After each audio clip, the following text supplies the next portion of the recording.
Hello, good evening. It's News 360 coming to you live from the News Hub here at Desawe Kanda. I am Portia Gabo. And I am Martin Asiedu Date. These are the headlines for the next 1 hour. News 360 headlines is brought to you by Flamingo Paint, Pepsodent Charcoal and Pepsodent Herbal, EcoBank. Coming up this evening, Kolebu doctors suspend OPD services, citing restricted laboratory access as laboratory scientists reject claims by the doctors. And also coming up tonight, BECE candidates in Nyankrom in the Western region en route to exam centers forced to walk as Shama youth blocked the road for hours in protest.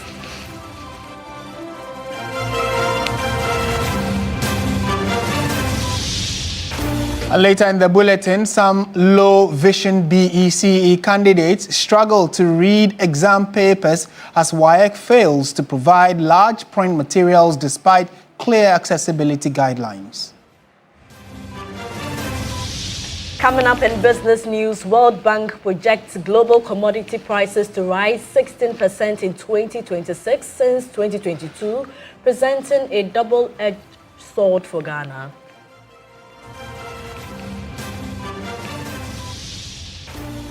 On the international front, UAE reports large fire at oil ports as it accuses Iran of missile and drone attacks.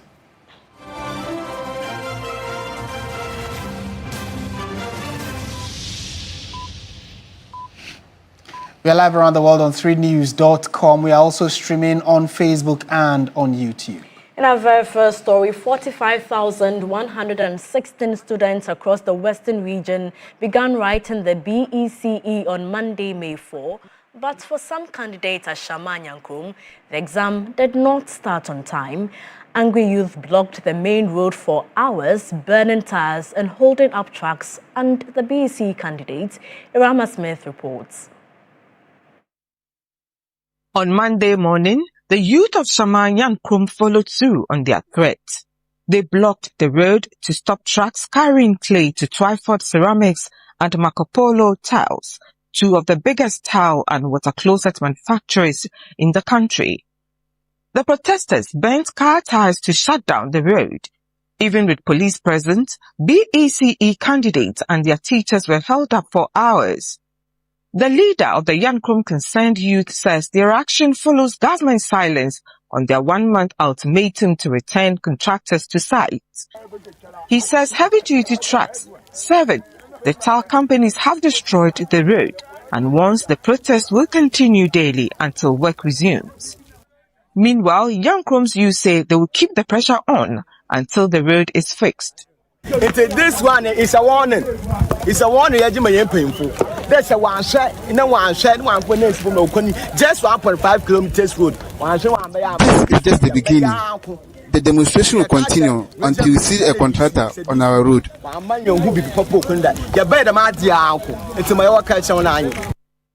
the protest did not just stop trucks. It stopped the candidates too. BECE candidates and teachers were held up for hours, eventually having to walk about 2 kilometers before they could find transport to their exam center. For some students, the delay meant arriving at the exam center shaken, tired, and late. Today we are writing BECE at Unicta Learning Center, and the students have to walk all the way to the junction before they can access the main road to Shama where they are writing their paper. It is very critical and has seized academic work because learners, our buses are not even able to move to the junction, not to talk of bring the students back to the school. And so this morning we are calling on the government, they should please come to our aid, help fix the Nyankrom road so that we can have smooth access to the school for education and academic work to go on. Thank you. For students in Nyankrom, the BECE started not with a pencil, but with a protest. Irama Smith, TV3 News, Nyankrom. And to the Upper East region now, where a ban on the use of motorbikes in the Binduri district affected some BECE candidates, with several arriving late at their examination centers on the first day of the papers. BECE candidates say the restriction on use of motorbikes disrupted what is often the only reliable means of transport in the area. Speaking to TV3, many expressed frustration and appealed to the government to urgently review and lift the ban, at least for the examination period. Candidates from Tansia Junior High School traveled about 25 kilometers from Tansia to Binduri, where the examination center is located. The ban has made transportation very hard for us. As we had to come here, we had to charter a bus by paying astronomical funds to take the bus from our far location to this place. Other students from adjoining communities, including Gamyoko, also had to commute several kilometers under several difficult conditions before accessing the Binduri Center. Even the means of coming from the school to the center which we are writing is not easy. Some teachers need to foot, some need to ride bicycle. Before we could even get here, we have to hire this truck or this bus to bring us here, as a result of the ban on the motor riding. Has affected us a lot, and this involves money, which has a very serious burden on parents, because they have to pay for us to be able to organize this. So I think the ban on motor riding should be reconsidered. A total of 1,136 candidates are sitting for this year's Basic Education Certificate examination in the Binduri district. Due to the prevailing security situation in the district, the original examination center at the Binduri Community Day Senior High School was relocated. 3 new centers have since been created across the district: Atuba, Binduri, and Akonfudia, to facilitate the conduct of the exams. The ban on motorbike use forms part of broader security measures imposed by the Ministry of the Interior and security agencies in part of the Upper East region. And for some candidates with low vision writing this year's BECE, the greatest challenge isn't the questions, it's the paper itself and its font size. Despite clear protocols and guidelines for pupils with special needs, a failure to provide accessible materials is leaving vulnerable students to struggle to read the exam questions. This report captures the story of a candidate who had difficulty reading a question paper because WAEC failed to provide them in large print. His spectacles were prescribed to help him navigate the world. As a person with low vision, this did not do much for him. His head inches to the table as he answers the questions. Instead of the bold, accessible text he was entitled to, he was given the standard question paper for everyone else. The print was very small. It needs to be enlarged a little bit so that it can, for me to see it. And also, mostly it should be clear and precise, not that blur, or else it should be appear as another letter. One letter appears as another letter. For example, A will appear like O, or H will appear like T. How did it affect you when you first saw the question papers? Because it affected me in a way that I can't explain it properly. But it didn't seem like it was an easy task just to read it. Going forward, what would you want WAEC to do for you tomorrow? Just increase the print size and also check whether there is any faulty work inside. WAEC promised to provide the necessary items that they would need for their exams. For example, we have those that needed a large print because they have a low vision issue. But very unfortunately today, they have the large print didn't come because they said due to their own little mistakes. So they have asked us to be patient and then manage with the learners today to write the exams. But God willing, tomorrow they will make a provision for that. Under the West African Examinations Council's policy, candidates with special needs, like those with low vision, are entitled to 2 things: large prints and extra time. End of the paper, English language. The exams are over, other pupils have gone out, and he's been given extra time, but the large prints never arrived. But of what use is the extra time when the text still remain difficult to read? What I saw is that because they didn't bring the large print for him, when he was writing, he had to be bending his head down to face the paper, to be able to see what was written on it. Even with his lens and all that, it wasn't easy for him. It made me very emotional because it's his life. And if preparations are not made for him to achieve his goal, then I don't see how he can make it there. So I was very emotional.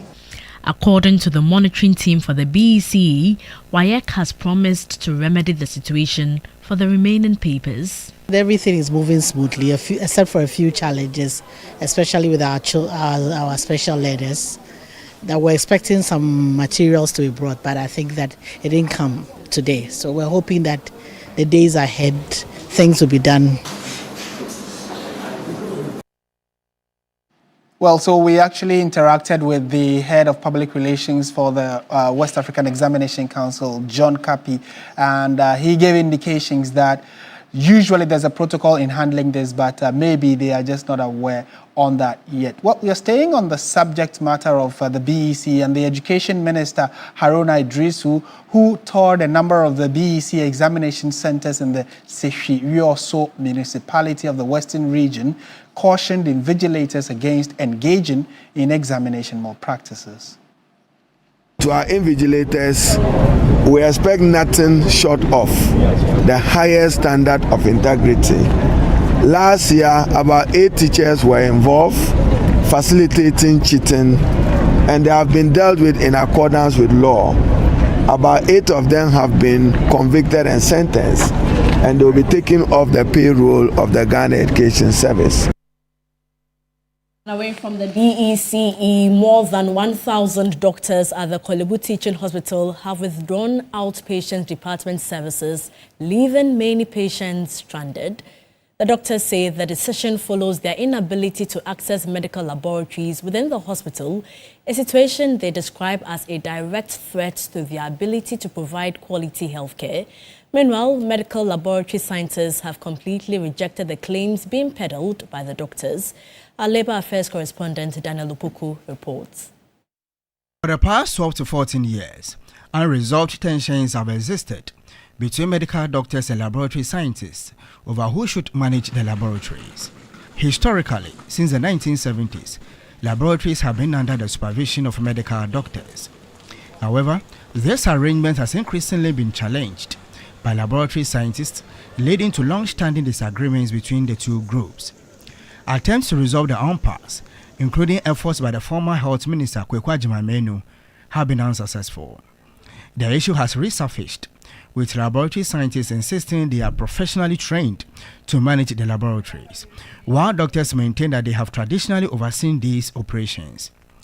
The standoff has now compelled doctors at Kolebu Teaching Hospital to suspend OPD services until their concerns are addressed. Chairman of the doctors, Dr. Kwekwa Asarofe, expressed concern that doctors have been denied access to the laboratories. This problem has been back and forth, several committees working on it from the ministry to everywhere, and it's not being resolved. Somebody must take the decision that no, allow doctors and everybody who is working in the lab to come and work. You can't say, I will not allow. So we want that administrative decision to be taken. He also questioned the credibility of laboratory results produced without the direct involvement of doctors in the process. These days, doctors, because we also train through the labs, we're able to interpret the lab. So if you are sitting in front of me and you don't seem to have this problem that the lab is saying, I won't give you the medicine. I will ask you to go to a private lab and repeat. Then most of the time you see that the results from the private lab comes differently, which matches with the patient's condition, and you confidently can treat the patient. The remarks have drawn criticism for laboratory scientists who insist they are fully qualified to manage laboratory operations while continuing to collaborate with doctors. The chairman of the laboratory scientists at Kolebu is John Nakoja. They want to take leadership of central laboratory. They want to subject the medical lab scientists to their control. We are regulated by different councils. So to allow someone from a different council or regulator to superintend under somebody else is an affront on the law. So this is why we say we will not allow, and if that is what they are terming us, we deny them access to the lab, so be it. Meanwhile, the national president of the Medical Laboratory Professional Workers Union, MELPO, Dr. Cephas Akoto, has criticized the doctors for questioning the credibility of laboratory results. Misleading information in the system to the extent that a whole doctor can be on radio to say that we produce over 50% of the results produced from laboratory are inaccurate. That is very, very surprising. It means that the whole of Kolebu has to shut down immediately for the national leadership of this country to investigate that information. They are on set lying to the whole public that we have physically threatened them to leave the space. We will pursue that. So that means they go to court? It is possible because it's an issue of defamation. They have to clear our name. The ongoing dispute is taking a toll on patients, many of whom have been left frustrated after being unable to access OPD services. I don't know what side. If I drop him, I'm not going to cry, I can't call 1,008. I am coming from Dodowa. I spent 1,800 cedis on my transport. I am very worried with the situation because there is no doctor to cater for you. It's very bad. Government must address the issue so that our brothers who are due for surgery can be operated upon. Management of the Kolebu Teaching Hospital has so far declined to comment on the matter. We're staying on issues of health, and this time around to that controversial deal between Ghana and the United States of America. The minister in charge of health, Kwabena Minta Akando, says Ghana is determined to reduce its dependency on foreign aid, insisting that future partnerships must come with no strings attached. He made this remark while clarifying Ghana's position on the rejection of the United States health deal. With the United States began in November 2025 for a $109 million health deal intended to support Ghana's health sector over 5 years. But reports show that in 2024, the U.S. had already disbursed $290 million in foreign assistance to Ghana, including $96 million specifically for health, before announcing cuts to foreign aid. April 2026 was set as the deadline to conclude the deal, but with pressure mounting over specific terms, the Ministry of Health announced its decision to reject the agreement. Speaking on the sidelines of the World Bank launch of its health, nutrition, and population strategy, Akando said Ghana is ready to invest in its own priorities without external conditions. We believe in Ghana that African nations, African countries must take their own destiny into their own hands. We should be able to expand or invest in the health sector. It's very critical. It does not necessarily mean that we don't need partnership. Health sovereignty does not mean isolation, but we need isolation, purposeful partnership, and then we need that partnership without strings attached. He emphasized that the government's budget is expected to increase by 2027, ensuring Ghana's health sector operates at its best. Ghana is willing and ready to invest domestically in where we need or where it's needed most. Last year, for example, our budget for the vaccine stood around $24 million. We had the money to invest in it. This year, our budget is around $49 million. We are investing in it because it's public good. Next year is increasing. So we are investing where it is needed most. Investing in vaccines is non-negotiable and it's a public good that irrespective of whatever happens per our economy, we need to invest in our health sector. For Ghana, the message is clear. Partnerships are welcome, but only on terms that safeguard national priorities. In more news tonight, a fierce debate is unfolding over the true state of Ghana's economy as the Bank of Ghana, the majority and the minority clash over what the central bank's latest financial report really reveals. There's more on the latest happenings in this report. The Bank of Ghana is now mounting a strong defense, pushing back against claims from the minority that its 2025 financial report does not tell the full story. At the center of this dispute is a key question: what is the true financial position of the central bank? The minority argues the situation is far more serious than presented. They say the bank is not just making losses, but it is in what they describe as policy insolvency. In simple terms, struggling to sustain its core policy operations. They also dispute the official loss figure. According to them, once gains from gold are removed and other costs are accounted for, the real loss rises to about 34.9 billion cedis, significantly higher than the reported number. The minority further questioned the accounting framework used, arguing it does not fully align with international standards.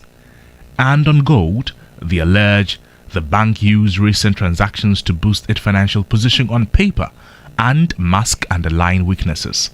But the Bank of Ghana rejects these claims outright. First, on the headline figure, it insists the 15.6 billion cedi loss is the correct audited number, and warns that combining it with other figures to produce a higher true loss is methodologically flawed, because those additional figures are largely non-cash valuation changes.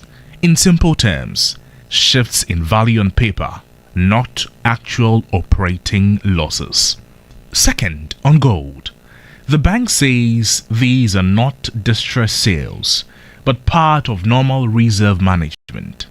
Central banks routinely rebalance assets, including gold, to maintain liquidity and support stability, especially in periods of economic pressure.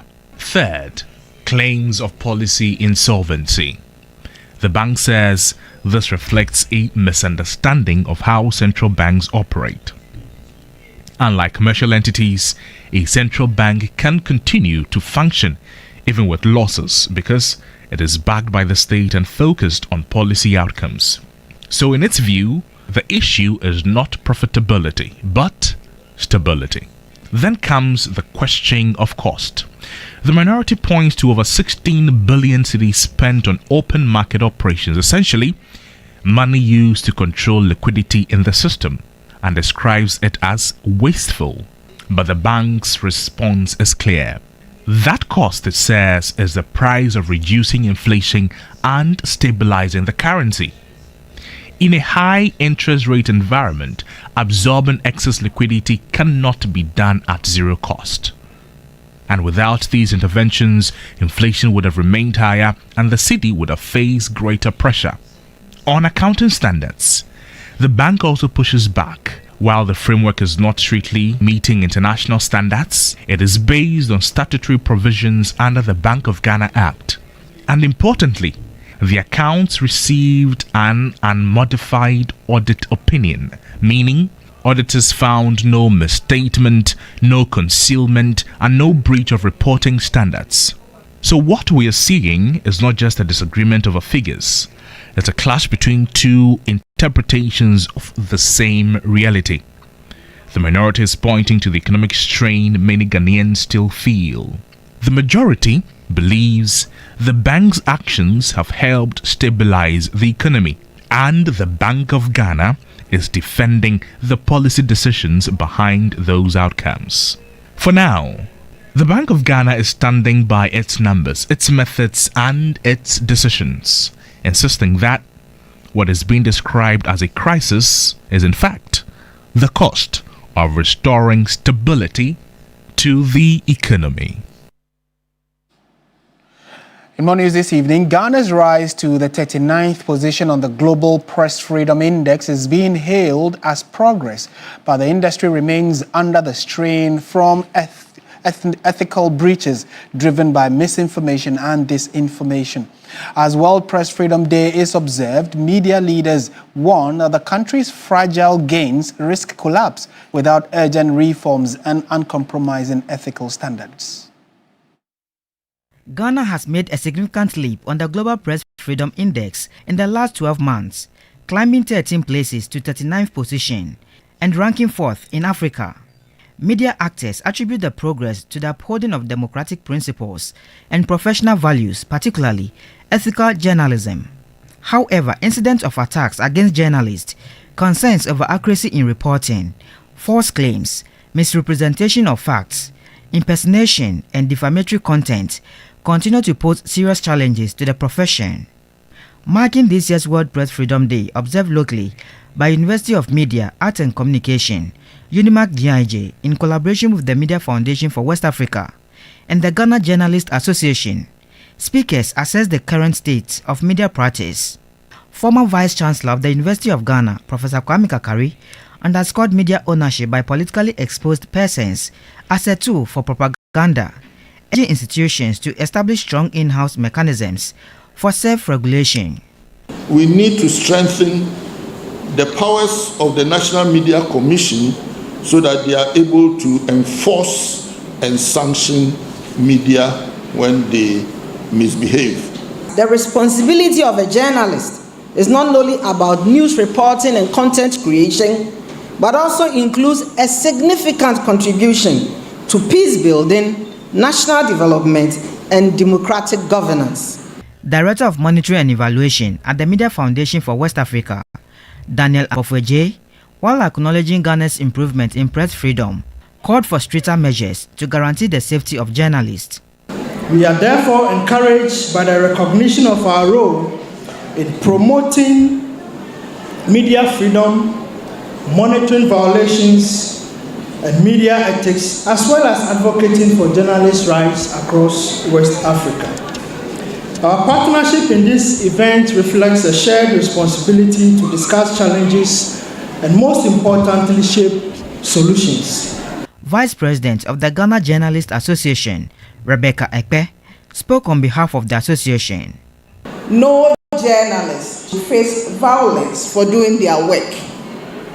The GJA has consistently advocated for safer working conditions, accountability for attacks against journalists, and reforms to laws that may be used to suppress media freedom.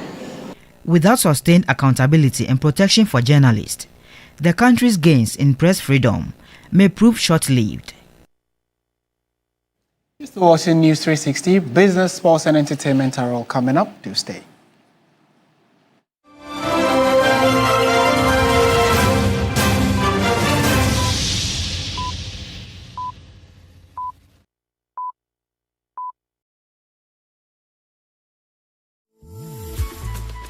I love President Charcoal.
News360, I am Michael Obodu. Now, a new report from the World Bank warns that global commodity prices are projected to rise by 16% in 2026, marking the first annual increase in 4 years. The surge is driven primarily by the conflict in the Middle East, which has severely disrupted energy, fertilizer, and metal supply chains. The baseline outlook hinges on continued disruptions in the Strait of Hormuz. Energy prices are expected to jump 24%, while fertilizers could soar by 31%. Brent crude, which averaged $64 in late 2025, skyrocketed to $118 per barrel in March 2026, the largest monthly increase on record, before stabilizing near $86 following a tentative April ceasefire. It is now around $114.69 per barrel. While energy dominates headlines, industrial and precious metals are also peaking. Precious metals are projected to surge 42% to record annual highs due to safe haven demand. Industrial metals are expected to rise 17%, led by a 22% jump in aluminium prices as regional production is squeezed. In a rare piece of relief, the agriculture index is projected to fall by 6%, while food prices remain under pressure from high transport and fertilizer costs. A 30% crash in beverage prices, cocoa, and coffee is expected to offset those gains as previous supply crunches ease. The World Bank has downgraded growth forecasts for emerging markets from 4% to 3.6%, while inflation projections have been hiked to 5.1%. Experts warn that if oil remains above $100, an additional 45 million people could face acute food insecurity globally. As an exporter of gold and oil, but a heavy importer of refined fuel and fertilizers, Ghana will experience both windfall revenues and significant cost of living pressures. 3 decades of growth, innovation, and impact. Quality Insurance PLC is marking a major milestone with reflection on its journey and a clear vision for the future. From humble beginnings as a composite insurer to becoming one of the fastest growing players in Ghana's insurance space, the company is celebrating its commitment to inclusive and customer-focused policies. What began as a modest insurance firm writing between 500,000 and 1 million Ghana cedis annually has over the years transformed into a powerhouse, now generating over 130 million cedis in business. Quality Insurance has distinguished itself in Ghana's competitive insurance industry with innovative products, including the award-winning Go Girl Insurance, which has earned Insurance Products of the Year for 2 consecutive years. There are over 30 insurance companies in Ghana currently.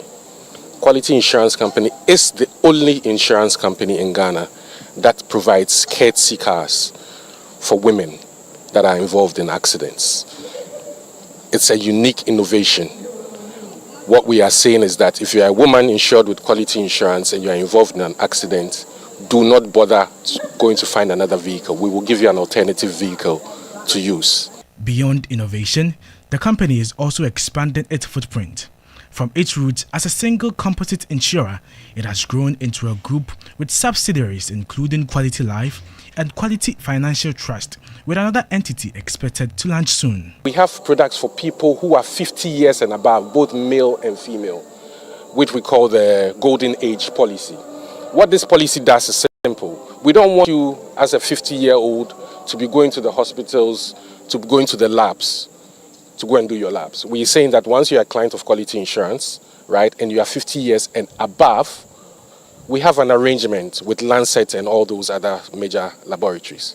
We pay for them to come to your home in the comfort of your home, and they take the necessary samples.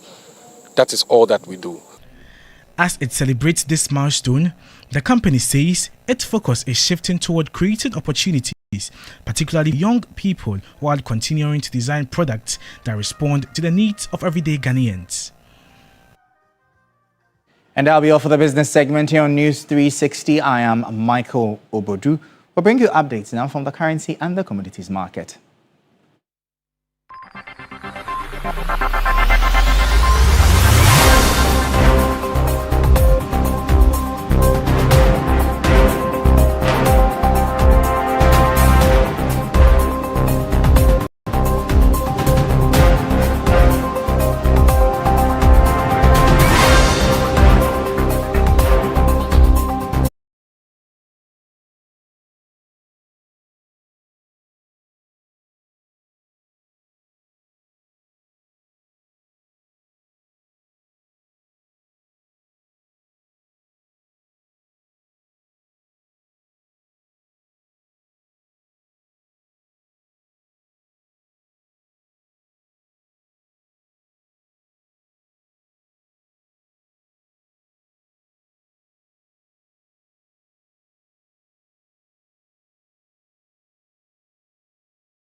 This news segment is brought to you by Sasso Insecticide Spray and Quad.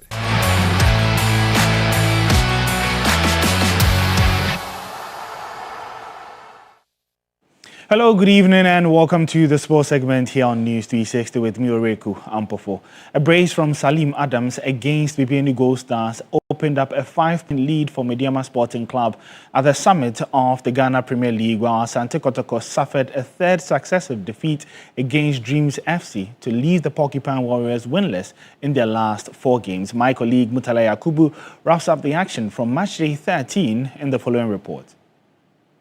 Day 31 of the Ghana Premier League produced a lot of excitement here at the TNA Stadium. A statement win for league leaders Mediama as they beat Binduri Gold Stars by 2-0. Now, prior to this game, a lot of talks went on because Gold Stars were being led by 2 points, and it looked like a winner-take-all game. Whoever wins this game will inch closer to winning the Ghana Premier League, and it was Mediama that made it count.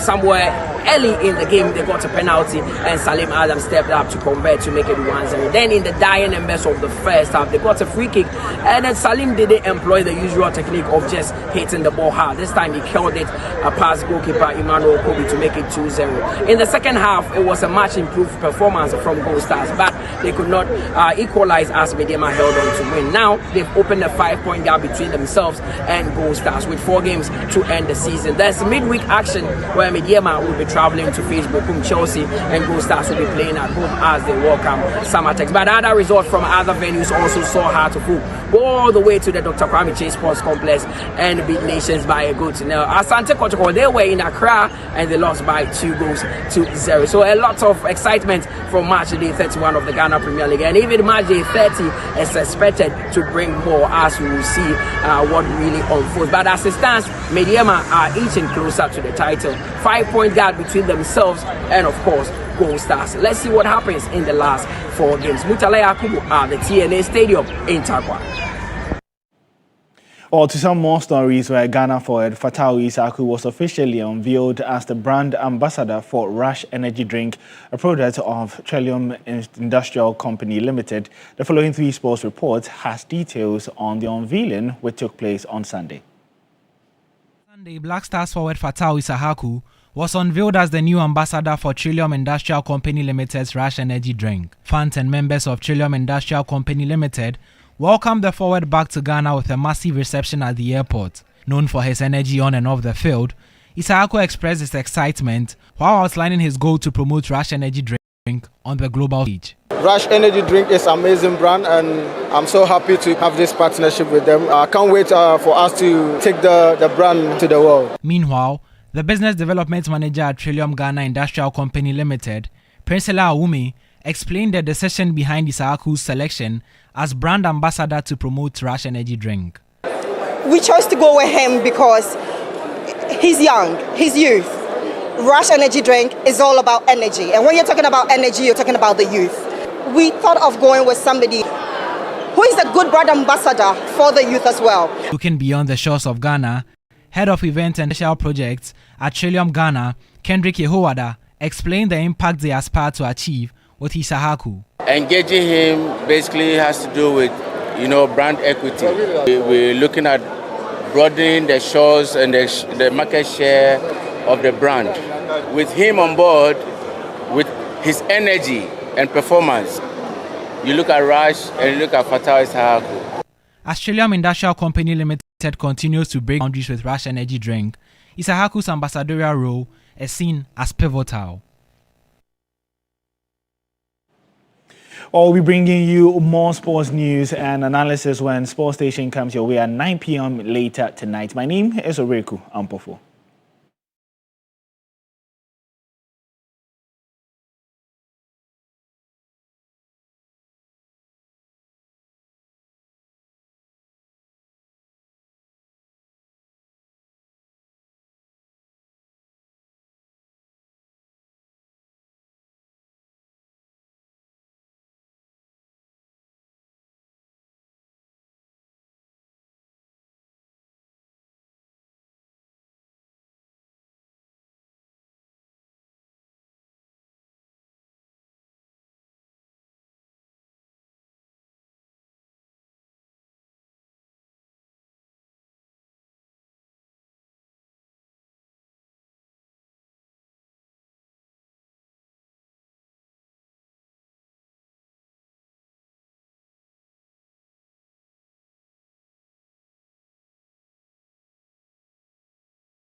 News segment is brought to you by GTP Lifestyle and Napa Foods, Heaven Black Insecticide Spray and Coil, powered by 3 Entertainment.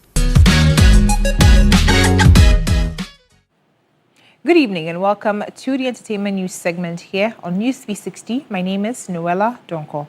Now, the Ghana Tourism Authority is embarking on a strategic initiative to promote domestic tourism through the Experience Ghana campaign. Now, this campaign is designed to harness the power of every Ghanaian, both at home and abroad, as an ambassador. Now, it leverages user-generated content, storytelling, and digital participation to showcase the country's rich culture, heritage, and tourist attractions. Mandated to develop, regulate, and promote a sustainable and competitive tourism industry, the Ghana Tourism Authority is taking strategic steps to consolidate gains made from previous initiatives and campaigns. With the tourism sector being one of the country's largest foreign exchange earners, the authority believes that developing new attractions while promoting and improving existing ones will encourage tourists to extend their stay in Ghana. As part of efforts to further highlight the importance of the sector, the authority has rolled out the Experience Ghana campaign to boost domestic tourism.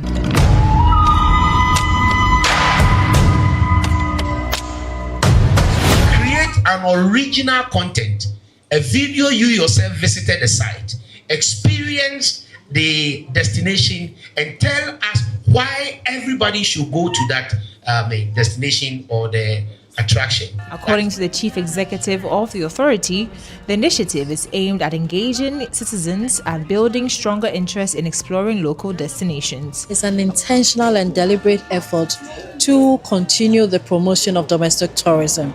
We believe that domestic tourism supports us as Ghanaians. It supports every Ghanaian who has invested in that industry. And of course, as Ghanaians, we have to stand for something and we have to be proud for something. And what we are saying is that as Ghanaians, we have so many natural tourism sites that we cannot underestimate. And we want every Ghanaian, it doesn't matter what locality you are in, we want every Ghanaian to go to the tourism sites near them, to tell us what they have seen, to tell us the experience. You can be a tourist or a Ghanaian. So far as you have experienced something beautiful in what we call tourism in Ghana, let us know and we'll reward you for it. Domestic tourism continues to show strong economic performance.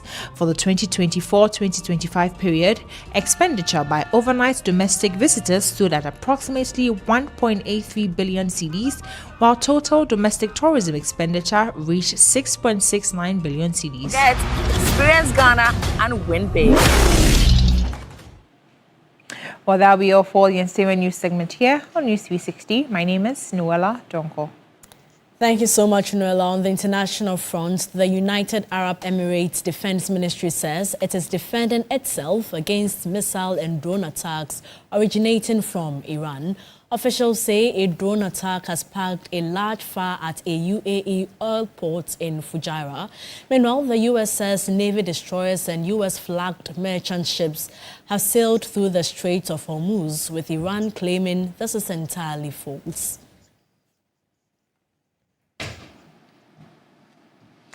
In more international news, Nigeria's Foreign Minister Bianca Ojukwu has said that at least 130 Nigerian citizens in South Africa have asked their government to fly them home after a protest there targeting foreigners.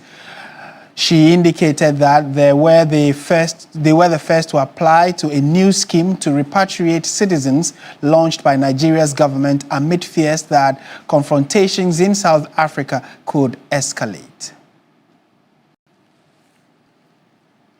And that's it for our package this evening. Thank you so much for watching. I am Martin Asiedu-Date.